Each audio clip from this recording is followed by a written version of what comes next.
So welcome to UT Dallas for those of you who aren't familiar with our campus or coming here for the first time. Thank you, Dr. Romer. So I'm Dr. Jacqueline DeLee McDonald. I'm a lecturer for the Bass School. Thank you to my friends, colleagues, current students, and former students, some of whom are here today, and for attending today. So it's an absolute pleasure to have our guest speaker, Marc Masurovsky, here, who I've known for almost 10 years. I first met him as a grad student minoring in museum studies in Lubbock, Texas of all places, so where I took his provenance course. His presentations each class were always captivating, well-researched, filled with passion and intriguing, and still stick with me. So it's a privilege to have him here in Dallas at UTD to share his expertise on art plunder, looting, restitution, and ethics in the far-expanding art world. His visit was made possible by the Ackerman Center for Holocaust Studies and the Edith O'Donnell Institute of Art History. So Marc Masurovsky co-founded the Holocaust Art Restitution Project, HARP, in September 1997 and served as its director of research. Since 1980, he has examined the general question of assets looted during the Nazi era. He worked as an expert historian on a class action lawsuit filed by Jewish claimants against three leading Swiss banks, accusing them of having expropriated the property that their families had deposited in their safes and bank accounts. As a consultant and historian for the Department of Justice's Office of Special Investigations, he investigated alleged Nazi war criminals living in the U.S. and post-war relations between former Nazi officials and Allied intelligence agencies. Mr. Masurovsky earned his Master's of Arts in Modern European History from American University in Washington, D.C. And for his master's thesis, he researched Operation Safe Haven, the Allied response to Nazi post-defeat planning. He is the co-author with Fabrizio Calvi, the Festen du Reich. We look forward to a buzzing Q&A session after his lecture today, titled Art Restitution, Challenges and Outlook, A View from the Trenches. So please join me in welcoming Mr. Marc Masurovsky.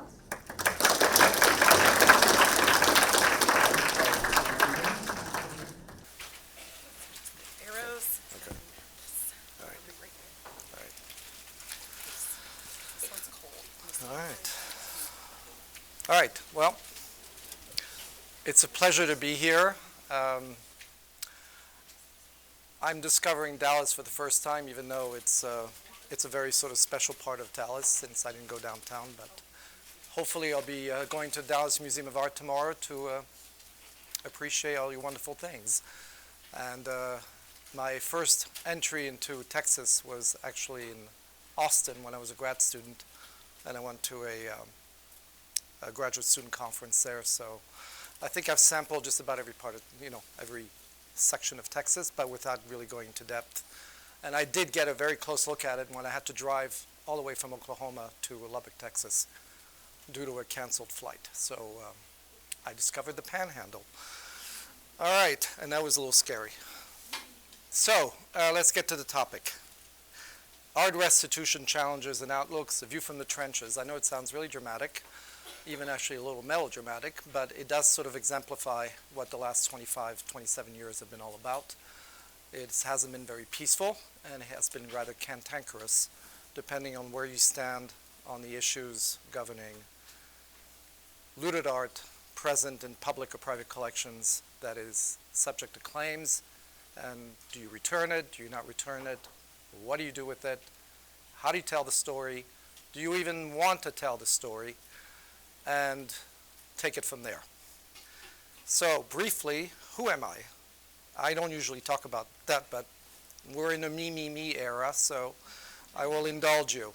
I was born in Paris, France, not Indiana, and my parents are artists. One is an abstract painter, the other one is a figurative artist. If you want to see their portrait, you can go to the San Francisco Museum of Art. A guy by the name of David Hockney painted a double portrait. So I don't take responsibility for any of that. I was just their kid. So I grew up in Paris, and when you grow up in a place like Paris, you tend to experience what is not being talked about. just like in so many other places. But being at the, in the center of the crime scene, so to speak, or one of the crime scenes from the Second World War, there's a lot that has not been digested, and therefore a lot of people are denying, or they're simply omitting, or they're simply telling you skewed stories that I would basically label as revisionist, and even denialism. But that's the way that people deal with trauma, that's the way that people deal with guilt, that's the way people deal with accountability. They run in the other direction until they are held accountable. But that's the trick, is how do you hold them accountable? But I'll let you think about that a little bit. So, I did get involved in this looted art issue perhaps because I grew up in an artistic milieu, although I promised myself I would never have anything to do with the art world. Only a kid of artists could actually tell you that. But you sort of tend to not want to be like narcissists, if at all possible. And I did come to the art issue simply because of the Nazi problem, the looting problem, and why this obsession with art and culture. What is it about people who insist on taking other people's cultural items and artistic items, ransacking people's studios, galleries, museums, churches, synagogues? What, for the simple pleasure of owning these objects? To say, ha ha, I have them, and you don't? No, it goes way beyond this. It's not just taking something for the sake of the value. It is taking something because you are making a statement about the person that you are persecuting. You're telling that person, you have no rights to own this. How dare you? I am the person who should take care of this because you can't. And in fact, you probably are not going to be around for very much longer. So there is kind of a potentially exterminationist background to this whole idea of plunder.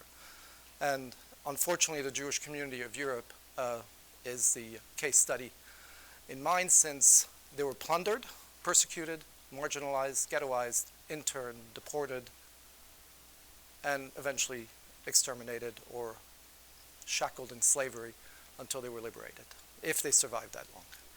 So that's the context.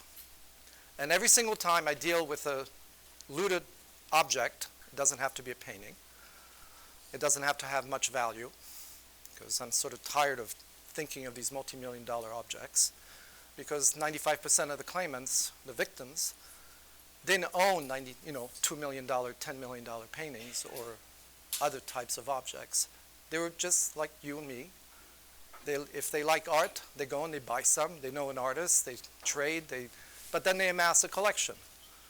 They don't consider themselves as collectors, they simply have these objects until somebody comes knocking at the door and says you can't have them. And they proceed to empty the apartment.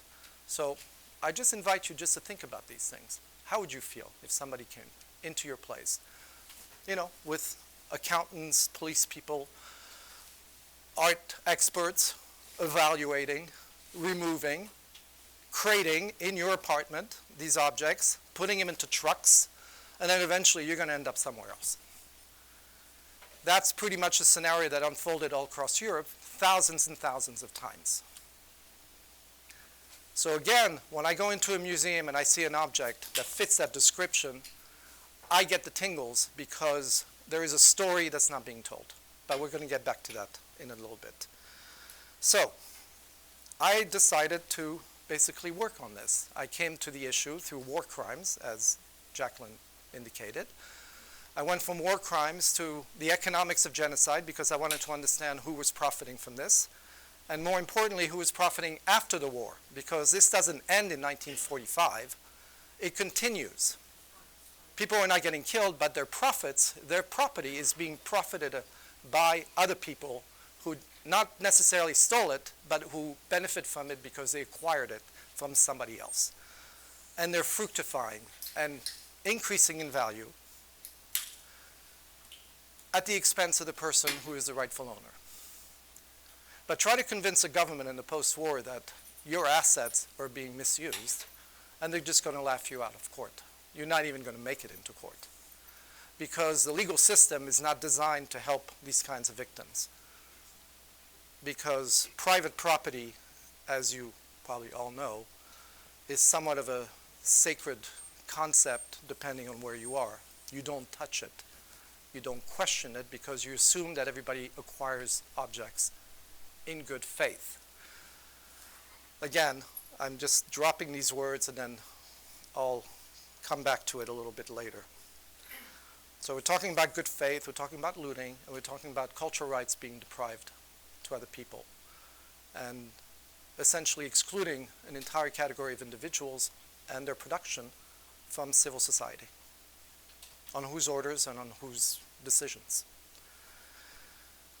So I'm showing you this picture, which is served as the advertising, because I thought, well, you know, it was by an artist named Haim Soutine, who was the Jewish artist that everybody loved to hate, because for a Nazi or an anti-Semite, he was a perfect example of something that just needed to be eradicated. So this particular painting is called La Porteuse de Pain, so you guessed it, the baker. She's the one carrying the baguettes, you know, from place to place and selling them. And he did about 5 or 6 of them. So this particular version is still out there somewhere. It's AWOL. It was stolen in south of France, actually in 1941, from a bank where it was stored. A special Nazi unit came in called the Devisenschutzkommando. You don't have to remember this. It's a financial crimes unit. We have the equivalent, you know, in our country and everywhere else. They come into banks, into brokerage houses, and basically they break open safes and then they take the valuables out of the people they don't like. So they transferred the painting to Paris. It went from Paris, it went to a museum called the Jeu de Paume, which has become rather infamous, because the Jeu de Paume was a central place where confiscated Jewish property was being processed, cataloged by museum people, curators, art historians, who were putting their imprimatur and expertise in evaluating and assessing these objects before they sent them to Germany, or they sold them on the market in Paris. So that's how things start circulating. This painting, we just don't know what happened to it. This is a crime scene. I want you to appreciate this. This is the scope of our problem. This is a map that was designed by someone at the Holocaust Museum in Washington, D.C. back in 2007. And we wanted him to basically create a map of Europe as it looked in 1936. So these are pretty much the borders. So Germany doesn't look like this, obviously. Poland is much smaller. East Prussia no longer exist, etc. And then Russia, you know what happened there. Soviet Union, and then basically broke up. So we're going to focus right now on what happened in France. That's what I know better than other places, but also it's sort of emblematic of the problem. So just sort of look at this map. And 3, 2, 1, 0. The one before I switch, think about the borders. Look at the borders and think about how art might travel. Crossing borders, going from place to place. And every single time that piece travels, it generates paperwork. You need export licenses, you need import licenses, you need customs declarations. You need all sorts of paperwork. So technically speaking, if you research any of these objects, you should have a mountain paper to document what happened to this object and its history. But apparently people don't do that kind of research. This is a map of France. I know PowerPoint has these really strange images, but I thought it was kind of cute. So the main thing that I want you to focus on is this red line, because France got partitioned by the German army, because the German army stopped pretty much north of that line. And anybody who was north of the line was subject to direct German military occupation. Anybody south of it was subject to the authority of the French collaborators. But just because you lived south of that line didn't mean that you were safe. It's simply you were under less pressure than if you were under direct German jurisdiction. However, again, when you cross that line, you have to show paperwork. The people who crossed that line were people who were obviously authorized to do so, and therefore they were collaborators. Nazi collaborators, local people collaborating with the German government, with the German authorities, with the German intelligence people. They could get passes.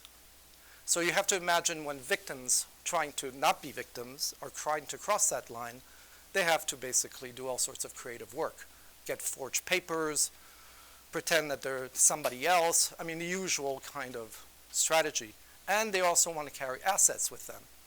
That line is also a place where assets get confiscated.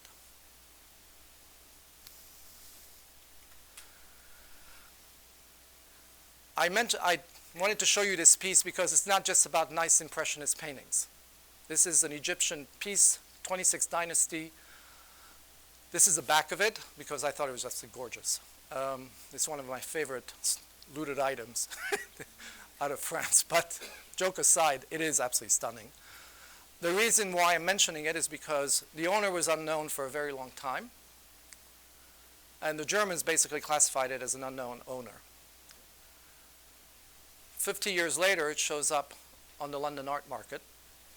A friend of mine contacted me and said, Mark, could you look at this? Because there are markings on the base of the piece.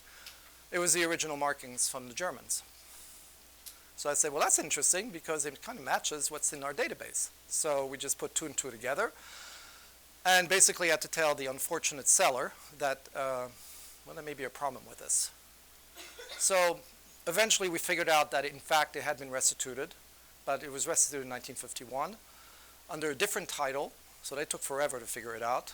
And then eventually we got a release from the family that received it, and then the sale went on, and it sold for about 11 million pounds. So, but this is a way that the art market works. This is actually a good day for the art market, and a good day for the seller and the buyer, because they actually agreed to do their due diligence. And that's one of the key issues about being ethical in the art market. You do your due diligence before you actually sign the check, hand it over, or credit card, whatever you're doing in a transaction. But you have to make sure that the object is clear of any problem on title. Otherwise, you're just basically transferring the problem to somebody else at some later point. Because keep in mind that any theft occurring in the context of a genocide is not prescribed by law. So we could do this until the ends of time. My grandchildren, great-grandchildren could still go and do it, and it would be perfectly legitimate.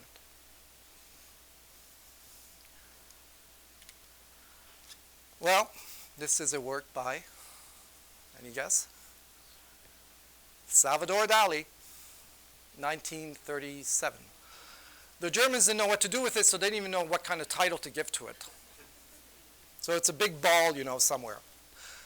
The reason why I'm showing it to you is because it has disappeared. This one by Max Ernst, it's one of my favorite paintings of all times. It's called Le Marais aux Songes in French. So it's literally the swamp of dreams. And there's a sister painting to this one that does exist, and it's in a collection in the United Kingdom. It was purchased by a man by the name of Roland Penrose. If you are familiar with Lee Miller used to hang out at Mr. Penrose's house more often than he probably wanted. So we went to visit his son, delightful chap, went through his records, archives, found a photo of the sister painting, but didn't find that one. But, you know, I don't want to suspect him of anything, but in the art world, people know a heck of a lot more than what they would like you to know. Nevertheless, this painting and the other one have disappeared. The last place that they were found was at the Jeu de Paume, again. They were in a room set aside for all so-called degenerate works of art. This is a typical degenerate works of art, according to the Nazis. I think it's gorgeous. But here's the problem. And this is a little piece of history that still hasn't been properly resolved. In July 1943, in the central courtyard of the Louvre, I don't know if you've all gone there, but basically there's an area where you can basically create bonfires if you want to. The Germans allegedly created a bonfire and threw hundreds and hundreds of works of art into that bonfire that they were objecting to. So this wonderful lady named Rose Valland, who you might have heard of, was a curator at the jeu de paume, she was told by her overseers in the National French Museum Association to just stay there and see what's going on and basically try to record all the movements of works of art coming in and out. And she basically gave us a monument to work with in terms of primary evidence of German looting and also identifying the works. So, I owe her a lot for that reason. But this is where it gets a little tricky. There was a bonfire, so I don't know if you've ever burned a painting. I hope you didn't. But, it's oils, lacquer on the frames, so all that creates thick black smoke. I have never found any accounts in Paris Press, of a column of smoke coming out of the Louvre courtyard, because it would have been noticed. So it's just one of those little mysteries, because she made a big deal about it. She just kept on crying about it. She even wrote to her counterpart at the State Department, Ardelia Hall, right up to 1960-61, saying, oh, but the Germans burned 500, 600 masterpieces of modern art in France and blah, blah, blah. So Ardelia Hall said, well, could you give me a little bit more, like witness statements and everything else? She never responded. So I don't want to suspect her of anything, but at the same time, it's just one of those really weird disconnects of history where one person who actually is legendary now testified to the fact that this bonfire took place. I actually was able to inventory and recreate, what allegedly was burned, because technically anything that was marked for destruction was allegedly burned, but the Germans slated them for destruction, but it doesn't necessarily mean that they actually destroyed them. But let's just go along with the idea that they were destroyed. There's still no evidence. There was no inquest at the end of the war. There are no files that are in the French archives that I could see. Never found anything. And miracle of miracle, at the end of the war, 9 paintings resurfaced like the phoenix rising from the ashes and were restituted. Technically, they were supposed to have been cremated in 1943. And in the last 10 years, the French government have found another dozen paintings in different closets and recesses in various little museums that you just have to wonder, what, they spent 80 years keeping a closet closed and then all of a sudden they open it and they find a roll of canvases. It's a little strange, but nevertheless, I'll go with it. But this is really one of the dangling participles, if you want, of the wartime period in Paris, because it's an important one. Because 676 paintings and works on paper were allegedly destroyed, and yet at least 20 survived the fire and were restituted. So somebody at some point is going to have to reconcile these two stories. Because the next question is, if they were not burned, where are they? And that is, ladies and gentlemen, one of the big problems of this issue. There are so many works of art that we have no idea where they are. Either they're hiding in plain sight, or they're simply in a private residence, or in a bank vault, or somewhere where the person knows not to show them. That's guilt and shame and lack of accountability all wrapped in one. They're very human emotions, but they make you do very strange things, lock things up. 2 African masks. There were a lot of African pieces that were stolen out of France during that period, just like out of Belgium because of the colonial past of these countries. And many people like to collect them for all sorts of different reasons. But I wanted to show them to you because, again, these have not shown up anywhere, at least not that we know of. So they are, technically speaking, not restituted. This is a work by Lesser Uri, who's a Jewish artist. And the reason why I'm showing this to you is because this work has a kind of a strange history. It definitely was not taken out of France. It was found in Germany somewhere, confiscated. And it went to a place called Neuwied. I'm not going to spell it, but it's Neuwied. It's somewhere in northwestern Germany. It's not too far from the Dutch border. It was basically a customs post where things crossing the border from Holland were processed. And from there, who knows? So it goes from Neuwied to a place called Kogel, which was a depot run by the Nazi plundering agency, the Einsatzstab Heißleiter Rosenberg, which is the Rosenberg Task Force. And so they had a number of depots scattered all over Germany and Austria where they put all their loot. And then from there, it was found by the Americans, and then the Americans took it to Munich, and then in Munich it was recatalogued, but as recovered, but there was nobody to give it back to, so they handed it over to a Jewish organization, and they must have sold it because that's what they usually did. So that's the history of this work, but it just to show you a little bit the paths that these works can take, because let's say this lesser area ever shows up again in a museum collection, I would want the museum to basically tell that story, because it is not difficult to document, at least from the point of confiscation to the point of not really recovery, but I mean recovery in the sense that it was found by the good guys, and then but it got handed over to a humanitarian organization because we couldn't find the owners. I want to go back a little bit to geography.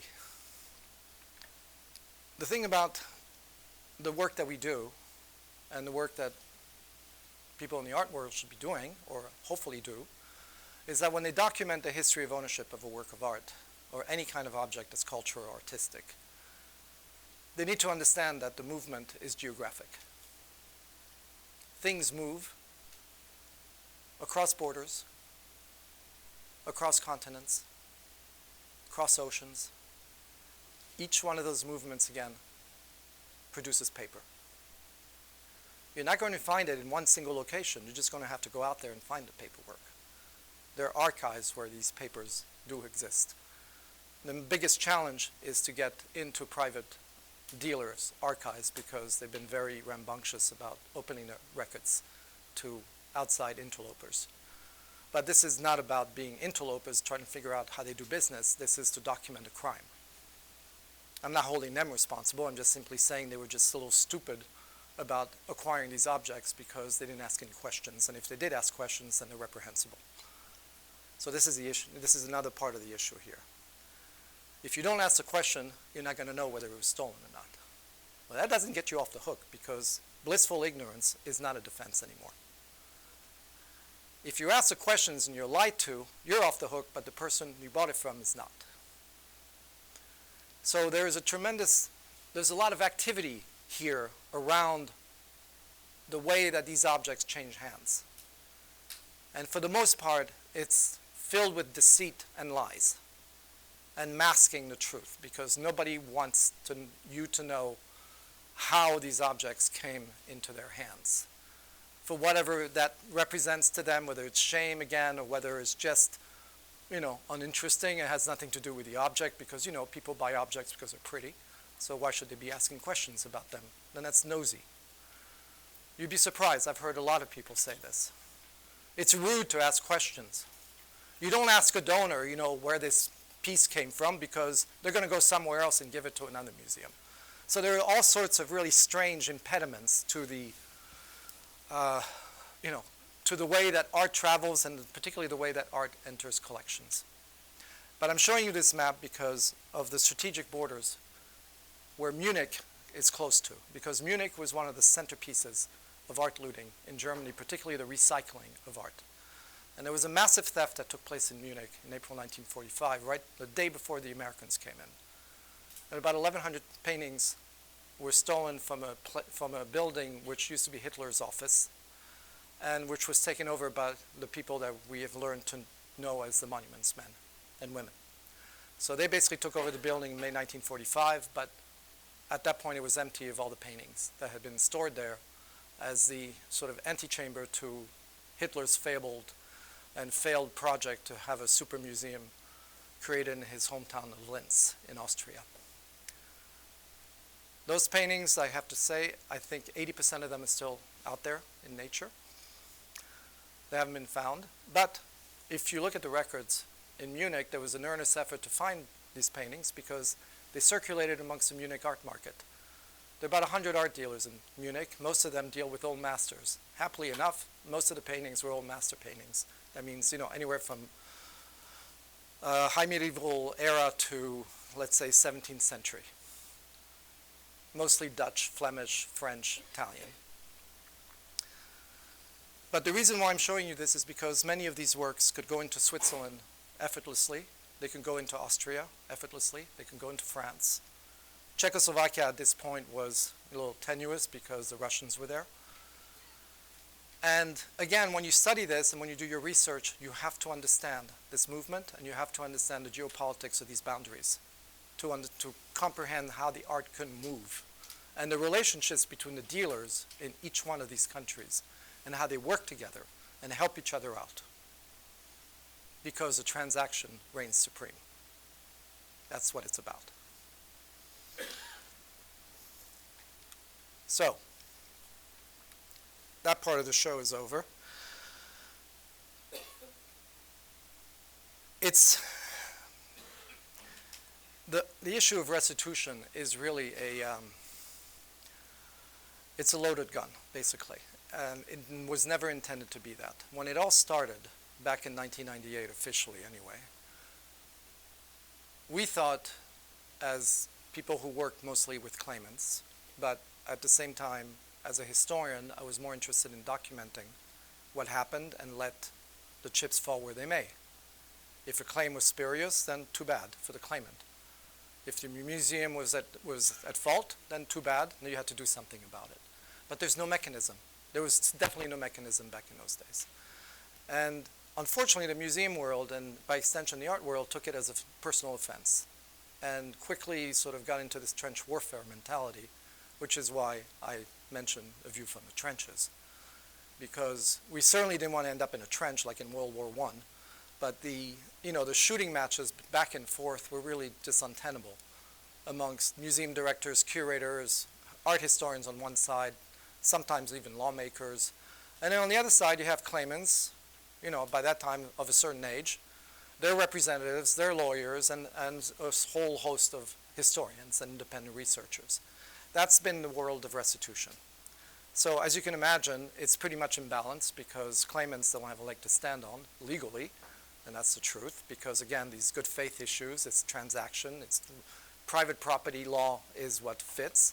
So you have to invoke morality and ethics. And this has been the fight since 1998, is how to convince somebody to be ethical enough to do the right thing and return these objects. What is the methodology that you can use? How do you convince somebody to be ethical? That's the thing that's absolutely galling. Why should I convince you to be ethical? Either you're not or you are. But the ethical gesture is based in empathy, and it's based in the fact of the recognition that something horrible happened on the other end, that object is not soaked in blood, but it comes from a tumultuous past. You are basically buying a piece of history when you buy these objects. They're not things falling from the sky blessing you with their divine aesthetic presence. They are products of humans, shared with other humans, transacted, and then, unfortunately, stolen for whatever the reasons. And either the chain gets put back together or it doesn't. And more often than not, that chain of ownership, of rightful ownership, is never put back together. Our job is to try to put it back together. But the only way you can do it in the absence of laws is to invoke people's ethical inner beings. And forget about the money, forget about the status, forget about the prestige, forget about what it means to own that work. Have the conversation. And that's what's missing, is the conversation between two adult human beings listening to what the plaint is and trying to work something out. So in 1998, there was this conference in Washington. It was called the Washington Conference of Holocaust Assets. It was basically the first time that all the warring parties had come together since 1945 to basically see where we were at, quote unquote, with stolen Jewish property and try to figure out how to improve the return of that property. The art issue was basically stuck in that conference because of a seizure that took place at the Museum of Modern Art back in January 1998 of two paintings by Egon Schiele. You might have heard about the portrait of Wally and another painting called Dead City 3. Wally stayed in the United States because it was a clear case. The other one went back to Austria because the case was not strong enough. And I'm not going to talk any more about that because right now the family is in ongoing litigation with a number of institutions in the United States, so I prefer just to. But the point is that that seizure basically disrupted United States-Austrian relations because an entity, a law enforcement entity in New York City, took it upon itself, DA of Manhattan, to seize the painting on behalf of the claimants in order for them to get a fair hearing. That's all he did. The Austrians basically were shocked into reality, and then eventually, because of their domestic issues, proceeded to enact a restitution law, which is still the only restitution law in Europe, and perhaps in the world.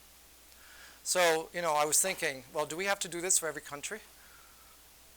Have their paintings seized, and then, see how they react? I mean, it's not a way to do business, but that's the way that this particular issue worked out. The art issue came into being in Washington, and 11 principles were enacted. It's basically what you call soft law now. And the key to these principles is the idea of a just and fair solution. I would ask you, in the absence of having claimants at the table again, that means the victims or their heirs, you didn't ask them what was fair and what was just, because for them what's fair and just is to return the work. It's a simple matter. It's like a gesture. Just take it off the wall, hand it over. I mean, I know it's complicated because there are legal ways of doing this. But nevertheless, the idea is simply the return of the object. That's restitution. A check in the mail is not restitution. That's compensation. It's compensation because you're telling the claimant you want to hang on to it, but again, I feel your pain, and this is what it's worth. That's what just and fair solutions are about. It's probably tendentious of me to say this to you because others who support them wholeheartedly will say, no, it's the best possible way because everybody wins. Well, no, the only entity that wins is the institution that holds it because they still get to exhibit it as their property. But what if they had transferred title to the claimant and the claimant said, well, you can keep it on your walls. You're just simply custodians now. Well, what's so wrong about that? The only thing is that you just take an asset off your books. It's off the ledger. That's it.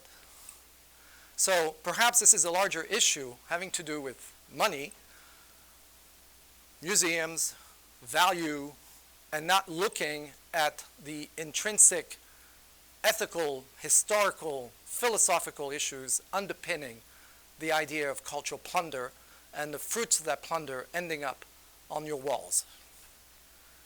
That's the loop that's very difficult to deal with because there's so little knowledge today about what happened in Europe between 1933 and 1945 when it comes to the plunder of Jewish assets.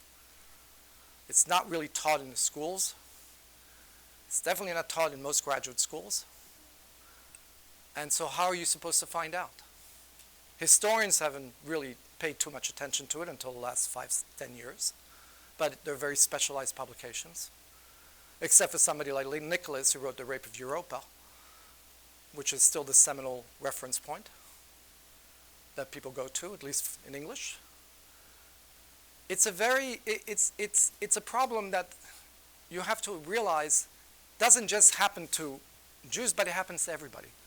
Plunder is a generic crime against humanity, but it's really a crime that's focused against culture, against your right to culture, against your cultural rights, which are equated by organizations these days as human rights. But forget about all that rhetoric. It's simply denying you the right to own a piece of art. That's it. It's your property. And the reasons why you own it are your own. And perhaps they're religious, perhaps they're intellectual, perhaps they're sentimental. It doesn't matter because our relationship to art is very special. It's undefinable sometimes. I mean, can you explain why you react to one painting as opposed to another or to a sculpture? It's very personal. And then when you rip that out, you're essentially sort of, and I don't want to be corny, but it does feel that way. You're attacking the soul. It's not a material crime. I mean, on surface it is, but deep down, it's a crime that strikes at the essence of us as humans. And it's probably one of the worst crimes that you can commit on a mass scale. But it's one that's often ignored, and it's also the crime that pays for itself the most. Because for good reasons, we are more concerned about human losses than about material losses. But this is a special kind of material loss, because it is what makes us fundamentally human.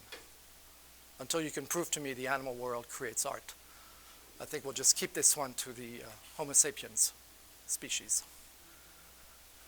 And that is pretty much what this issue is all about. So I don't really know how to proceed from here.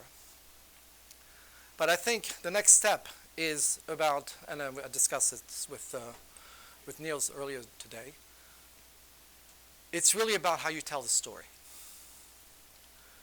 And as far as I'm concerned, a museum fundamental job is to tell me the story of these objects. Why should I have to go somewhere and figure it out for myself if you are, that's your job. If you did your due diligence and your research, then there wouldn't be any problem. But unfortunately, in more cases than none, you will not find a rich file accompanying every single object. And I understand it's manpower, it's this and that and the other thing. But you're acquiring the object. What did you not ask the person who sold you the object? What are the questions that you basically put aside when you accepted the donation? That's where it starts. That's where your file begins. And then you enrich it over time. I'm not asking you to write an encyclopedia. I'm simply saying be responsible for what you're stewarding and share it with us. And if the story is tumultuous, then it's even better, because you're going to be able to tell the public that these objects have gone through hell in order to reach your walls. That's the story. It's a story that is tainted in all sorts of horror, maybe. You can't control it. You're not responsible. I'm not blaming you for the Holocaust, for Christ's sakes. But I'm saying you have to be able to be adult enough to tell that story. And stop hiding behind your lawyers, because that's useless. The story is not going to hurt you. You might get a red face out of it for 15 minutes, and after that, everybody forgets. Yes, you bought it. Yes, you acquired. Yes, you put it on your walls. And now let's make peace, and let's try to figure out how to basically create a whole new concept of showing these pieces to the public and sharing it. Because the more of a voice you give to the people who've been aggrieved, and it's not a sign of weakness, it's a sign of strength, the more you acknowledge and respect their history and their past and their cultures, and you fold it into your institution, because that's how you become inclusive. And this is not a political speech, it's just a very basic human one of how you manage and steward culture. That's at least where I stand. And I've seen it done very successfully, most of the time in small museums, in very strange places around the world, mostly in Europe. But it works, and it's very powerful. And everybody benefits from it. And you become richer spiritually when you leave those places. Isn't that what you want, really?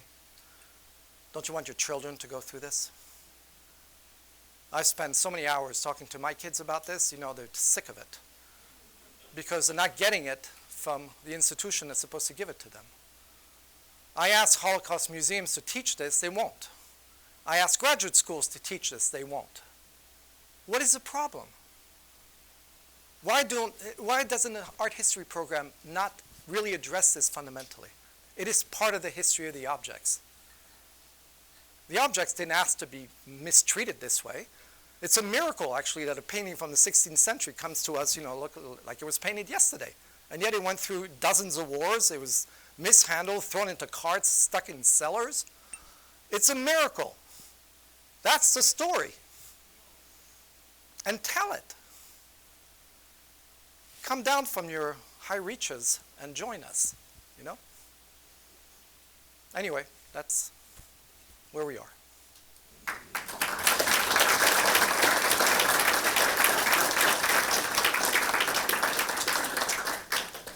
We have time for a few questions. Anytime you want, yeah. Go for it. Yes, Dr. Masurovsky, thank you so much for this. I'm not the doctor, but thank you for the honor. Okay, excuse me. No, it's okay. Thank you for this informative presentation. I was truly enlightened and it was sort of overpowering. I guess my question to you is, from your point of view, how might art created during the time of the Holocaust, from your point of view, how could this be useful? How could art be a useful tool in shaping our understandings of truth, justice, and collective guilt? In 5 minutes or less? Okay, I'll do my best. First thing is a distinction between art produced during the Holocaust and art that was stolen during the Holocaust. So if you're talking about art that was produced in the camps or the ghettos, that's one thing, and they are being used right now as part of different curricula to essentially show people what creative, resilient activity took place in places that were pretty much hellish. And that was a fundamental survival mechanism, just like some victims of the Nazis actually produced books of jokes that survived, and in fact are quite funny when you read them. So it's part of the human experience under the worst possible circumstances. And you can definitely use those pieces to do that. In terms of pieces that were stolen during that whole period, that is really the moment where you can actually teach through those pieces it gives you a different window into the history of that period, because it gets you to look at aesthetics, taste, and why are certain governments upset about those kinds of pieces, like the Dali and the Max Ernst painting that I showed you. Why is that so objectionable? Why? Because it doesn't look like a cute little forest? No, it's imaginative, it's creative, and it came out of a very, very eccentric mind. And that's fine. That's expression. That's all it is. It's expression. So you can teach a lot, and you learn a lot about the society when you basically use art as your vehicle. Thank you, sir. No problem. We had another question up front. Yes? Thank you. Given the catalogs the Nazis kept, to what extent has there been published a collective record with images and artists of all of these works that could be made available to not only all the museums but the world, so that if something shows up that's in this collective stolen treasure book, you can in your right mind show it without knowing that you're exhibiting a stolen work and it be returned. Okay. Thank you for asking it. Let's look at the universe of what was stolen. We're talking about millions of objects, so you'd have a couple of libraries full. When you narrow down that world to what people refer to, I think, erroneously as masterpieces or treasures, those are words that really don't reflect the reality of what we're looking at, because those are very subjective ideas. Your idea of a masterpiece might not be mine, but the decision was made nevertheless to call certain objects masterpieces. So the Allies basically focused on the masterpieces because they were the low-hanging fruit. They were very well documented, registered in esteemed publications and catalogs. They'd been exhibited, so it was easier to document them. But Mr. Soutine, for instance, he was a local flavor, except for a couple of exceptions when Dr. Barnes came to Paris in the 1920s and bought about, I think, 22 paintings in one shot, brought them back to Philadelphia, and then if you go to the Barnes Foundation, you'll see them. So he's the exception. So those kinds of works suffered a different fate. But I'm inviting you to think about plunder on a very broad scale, as a massive reshuffling of anything artistic and aesthetic in Europe. A little bit like a deck of cards that was thrown in the air, and then wherever the cards land, that's where the piece can be found. That is what's not documented. The numerous countries published lists after the war, and you can find those lists. They're in archives, unfortunately. They were referred to as consolidated lists of losses. So the French did, the Dutch did, the Belgians, the Italians, even I think the Yugoslavs did, the Czechs did, everybody did. So they documented their losses. But unfortunately, they ended up on dusty shelves in places like Knoedler's in New York or the Frick Library also in New York. And I know because when somebody that I refer to, the library, ordered the books, they started coughing madly because nobody had looked at them after 40 years. And the same thing at Knoedler's. And in fact, there's a restitution case that would not have been a restitution case had Noodlers opened that ledger and realized that one of the paintings that they were selling to a charming couple from Seattle was in fact listed as unrestituted. And that became the Matisse painting at the Seattle Art Museum. See, it's a simple, that's due diligence. That's all it is. But yes, you're right. Now with the resources that we have in the digital realm, it should be possible. It's a massive effort. It'll cost a pretty penny, but then you're going to save people lots more money in terms of legal fees and everything else. And it will basically be a good day for the rest of the world. But that's a collective effort, and that requires a lot of people, a lot of entities, and a lot of countries to agree to do this. No problem. Yeah?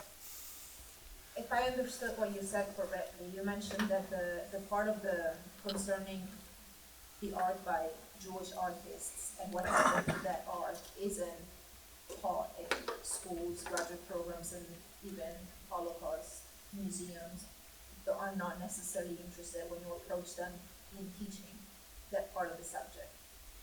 Why? That's a good question. I'd like because to... I think, I'm sorry, because I think identifying the problem is the Okay. first step. But then, It's, yeah. now we're getting into the, the mud. There is a, and this is, I know I'm being recorded, so it's fine. It's a reality that I've encountered, so I'm going to speak on my own behalf. There is a trope that is very stale in my book, that if you basically discuss Jewish material losses in the same breath as human losses, you're debasing the human losses. So the simple way of dealing with this issue is simply by not talking about the material losses. So you basically elide that from the discourse. So you don't talk about Aryanizations, forced sales, duress, the things that Jews went through on a daily basis as they lost their property. You don't talk about the confiscations, the plunder that took place in occupied countries. And when you don't, that means that you're sanitizing the story. When you ignore the Jewish artists, there were thousands of them in Europe. And if you look at the deportation list, every single train going to Auschwitz had at least a dozen artists in it. You never heard of these people. They were the local flavor. But so what? So what? Just because they didn't show at the Met, you're not going to talk about them? That's not the point. That's denying culture at its most basic. It happens in communities. Communities produce artists. These artists show. They decorate your billfolds, your menus. I mean, that's how Jewish artists survived in Paris, for instance, or in Berlin. All of that is testament to their presence. Yeah, sure, you can't frame it and, get $1,000 for it. That's not the point. The point is that they existed. So the job that we have is to remind people that they existed and rehabilitate them, tell their story to the extent that we can, because they have vanished for all intents and purposes. Yeah. In your opinion, has this restitution process had any impact on the return of other plundered items, Napoleonic armies, etc., that Okay. the Louvre is full of? All right. Excellent point. The restitution issues tied to the Holocaust are very specific. They, since they're tied to an act of genocide, they were subject to international agreements between countries after the war, and therefore many of the things that I'm telling you, that I told you here, are governed by a certain aspect of international law. And I'm not a lawyer, but I'm just telling you that anything between January 30th, 1933 and May 9th, 1945, or whenever the ink dried on the unconditional surrender of Germany, that's it. Those are your goalposts. Everything that happened during that period is subject to this idea that the crime of plunder cannot be prescribed time-barred. However, with Napoleonic objects, you're dealing with countries dealing with other countries. These are state issues, and international law is very cruel because it doesn't like to deal with individuals. It just simply deals with nations. So even with, and I'll raise it, even with the colonial issues, the conflict antiquities, that's state to state. It's a completely different regimen, and that's why you see more results, because it's very different when a country sits down with another country. But when a little old Jewish lady comes into a museum, she's all by herself, and she's facing, the director of the museum, the curators, the art historians, the lawyers. It's a little overwhelming. So what do you think the odds are? She doesn't stand a chance. That's the power dynamic. It's completely imbalanced. But let's talk about fantasy here.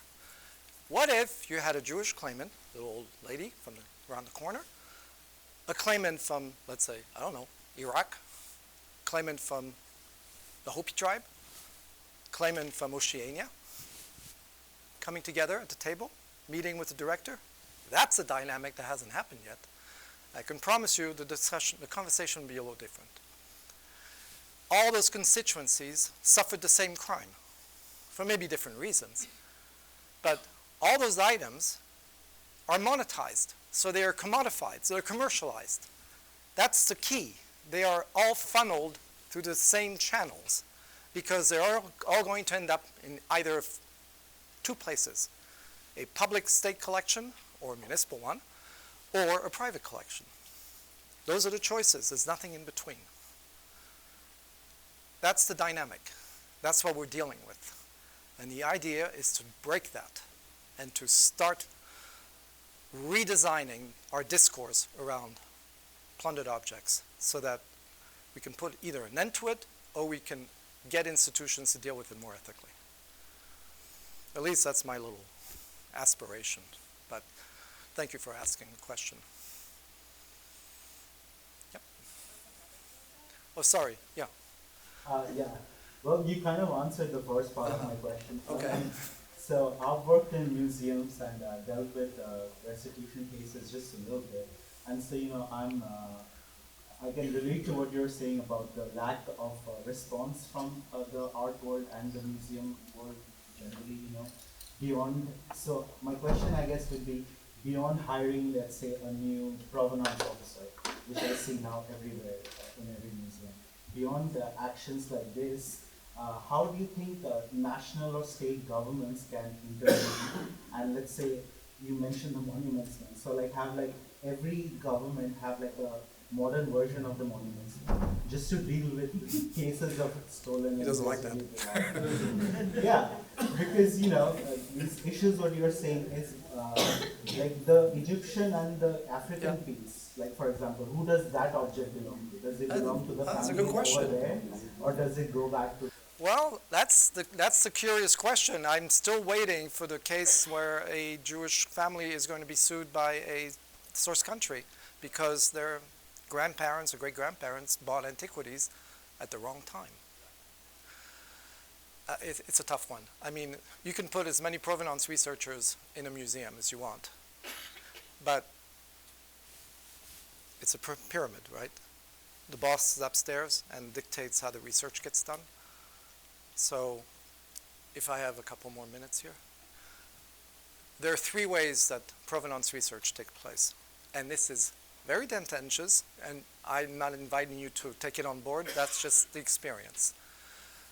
A claimant doing research wants very specific questions answered, and therefore will look for very specific things to justify the claim. And basically, the claimant wants to prove that this object belonged to her family, one way or another, and was removed forcibly.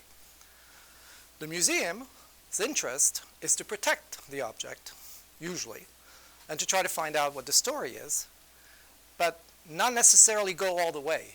Or if they're going to go all the way, find out, well, what are the subtle details that might nuance the story? And we've seen this happen countless times. We look at the same documents, and they're completely different interpretations. So there are different agendas based on what your stake in the object is. And that's not good, because research should be empirical and impartial and not subject to these trends. And then there's the group in the middle, I more or less belong to it, where we do the research and we just let the chips fall where they may. Because what interests us is getting the information out, digesting it, and presenting it. And if there's no evidence, there's no evidence. If there is evidence, you deal with it. However, We live in an imperfect world. And there are two sides to this story. There are those who are trying to protect their interests and those who are trying to assert their interests. And that's what we have to reconcile. But thanks for asking. Anybody else? Okay, well, thank you so much for your time this evening.